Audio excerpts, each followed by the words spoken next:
আমি যেহেতু নিজে দেখে গেলাম, আমার পক্ষ থেকে এমপির পক্ষ থেকে একটা সহযোগিতা ইনশাল্লাহ এখানে থাকবে। আমি যা নিয়ে আসছি এটা ক্ষতির তুলনায় মোটেও কিছু না, কিন্তু আমি যে এসেছি আমি কোনো সাহায্য অনুদান নিয়ে আসিনি। মূলত ভাই ভাইয়ের বাড়িতে বেড়াতে আসে, হাতে করে কিছু নিয়ে আসে, আমি সেই রকম কিছু নিয়ে আসছি। তো এটা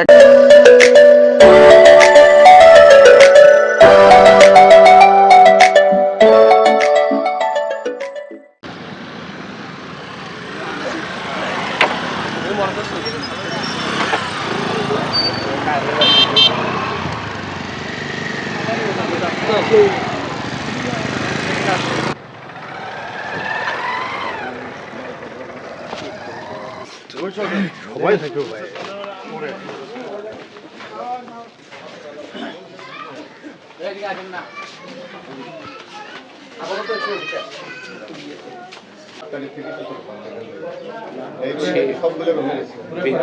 বিদ্যুতের সচ্ছেদ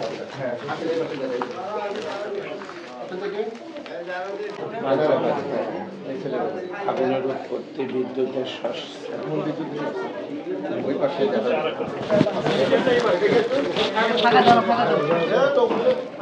আসসালামু আলাইকুম ওয়া রাহমাতুল্লাহ।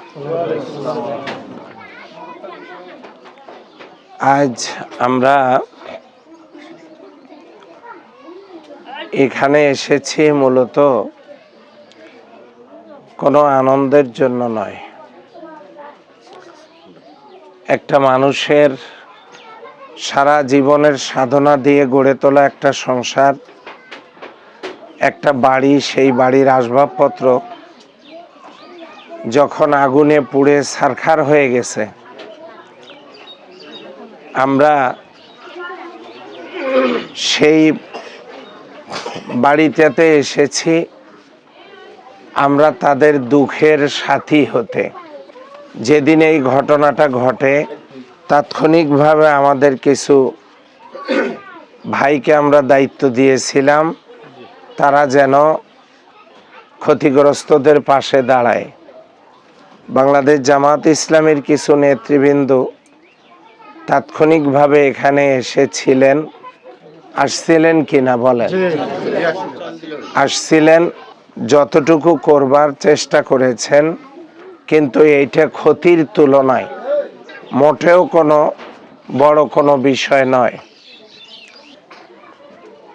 আসলে রাষ্ট্রীয় কাজে ব্যস্ত থাকার কারণে মূলত সময় মতো আমি আসতে পারি নাই, এজন্য আমি ক্ষমা প্রার্থনা করছি।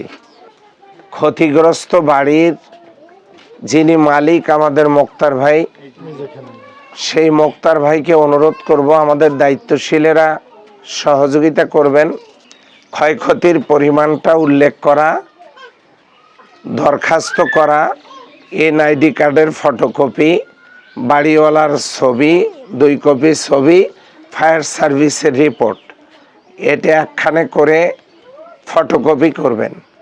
করে একটা কপি আমার অফিসে দেবেন, এমপির অফিসে দেবেন, আর একটা কপি দেবেন উপজেলা নির্বাহী কর্মকর্তাকে। আমি ওনাকে বলে দেব যেন সেখান থেকে একটা বড় ধরনের সহযোগিতা ভিকটিম, ক্ষতিগ্রস্ত ব্যক্তি পেতে পারে। আমাদের এখনো পার্লামেন্টের অধিবেশন বাংলাদেশের কোনো এমপিরই হয় নাই। এটা আগামী 12 তারিখে সংসদ অধিবেশন হবে। হওয়ার পরে আমাকে রাষ্ট্রের যে সার্স অর্থাৎ বরাদ্দ, এগুলো আমাকে বুঝে দেওয়া হবে, কিন্তু সেটা আমি এখনো 12 তারিখের আগে পাওয়ার সম্ভাবনা নাই। ফলে আমার হাতে যদি বরাদ্দকৃত সময়ের মধ্যে আমি থাকতাম তাহলে নিঃসন্দেহে আমার পক্ষ থেকে বড় ধরনের একটা সহযোগিতা এখানে করার সম্ভাবনা ছিল। তারপরেও এই বাড়িটা মেরামত করতে হবে, এখানে থাকার পরিবেশ তৈরি করতে হবে। আমি যেহেতু নিজে দেখে গেলাম, আমার পক্ষ থেকে, এমপির পক্ষ থেকে একটা সহযোগিতা ইনশাল্লাহ এখানে থাকবে।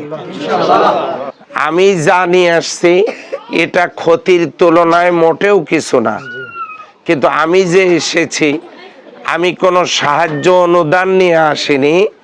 মূলত ভাই ভাইয়ের বাড়িতে বেড়াতে আসে, হাতে করে কিছু নিয়ে আসে, আমি সেই রকম কিছু নিয়ে আসছি।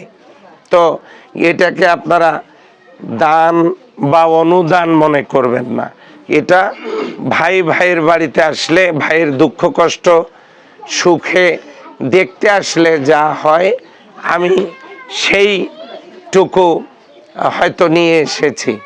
তার ক্ষতিপূরণের জন্য আমরা আল্লাহর কাছে দোয়া করি, আল্লাহ যেন এইটা পূরণের ব্যবস্থা করে দেন।